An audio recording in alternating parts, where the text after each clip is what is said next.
అయితేనే తొందరగా మనకు స్వాతంత్రం వస్తుందనే నినాదంతో ఆయన ముందుకెళ్ళినటువంటి మహానుభావుడు. ఒకసారి ఆయన కాంగ్రెస్ పార్టీ అధ్యక్షుడు పోటీ చేసినప్పుడు పట్టాభి సీతారామయ్య గారు వారితో నిలబడిన రోజు గాంధీ మహాత్ముడు కూడా పట్టాభి సీతారామయ్యకు సపోర్ట్ చేసినప్పుడు కూడా భారతదేశంలో అత్యధిక మెజార్టీతో కాంగ్రెస్ అధ్యక్షులకు గెలిచిన ఏకైక గొప్ప వ్యక్తి సుభాష్ చంద్రబోస్ గారు. తదనంతరం పార్టీ అందరం కలిసి పనిచేయాలని ఆ పార్టీని కూడా తృణప్రాయంగా త్యజించి రాజీనామా చేసినటువంటి మహనీయుడు. అతని ఆశయాల ద్వారానే, అతని సాధన ద్వారానే మనకు తొందరగా స్వాతంత్రం రావడం జరిగింది. వారికి చెప్తాను.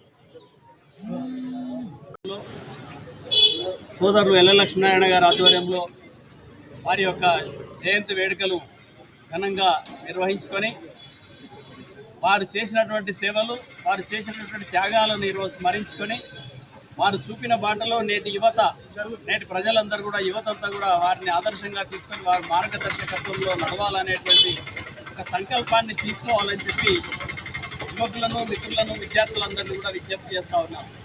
వారు ధైర్య సాహసాలతో ఆ రోజు భారతదేశ బానిసత్వాన్ని బ్రిటిష్ వాళ్ళ కబంధ హస్తాల్లోంచి మరి మనకు దేశాన్ని విముక్తి చేసి స్వతంత్ర భారతాన్ని నిర్మించాలనేటువంటి సంకల్పంతో వారు చేసినటువంటి అనేకమైనటువంటి స్వాతంత్ర్య ఉద్యమ కార్యక్రమాలను ఈరోజు నెమరు వేసుకుంటూ ఇప్పుడే పెద్దలు చెప్పినట్టుగా ఆజాద్ హింద్ ఫౌజ్ అనేటువంటి సైన్యాన్ని ఆ రోజు స్థాపించినటువంటి మహనీయుడు నేతా సుభాష్ చంద్రబోస్ గారు.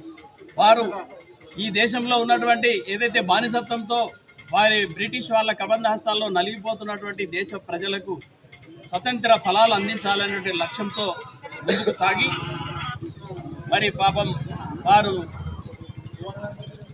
విదేశీ కుట్రలతో ఒక విమాన ప్రయాణంలో గల్లంతై వారు అమరజీవిగా నిలిచిపోయారు. వారు మరణించినటువంటి వారికి మరణం లేనటువంటి వ్యక్తి అమరుడు నేతాజీ సుభాష్ చంద్రబోస్ గారు. మరి వారిని అంతా కూడా నేటి యువత ఆదర్శంగా తీసుకొని ఒక క్రమశిక్షణ, ఆత్మవిశ్వాసం, దేశభక్తి అనేటువంటి నినాదాలతో ముందుకు సాగినటువంటి వారిని ఆదర్శంగా తీసుకోవాలని చెప్పి కోరుకుంటూ సిరిసిల్ల పట్టణంలో ఉన్నటువంటి జిల్లాలో ఉన్నటువంటి యువకులకు, విద్యార్థులకు, ప్రజలందరూ కూడా నేతాజీ సుభాష్ చంద్రబోస్ జయంతి శుభాకాంక్షలు తెలియజేస్తూ సుభాష్ నగర్ యువజన సంఘం వారికి ప్రత్యేకమైన అభినందనలు తెలియజేస్తా ఉన్నాం.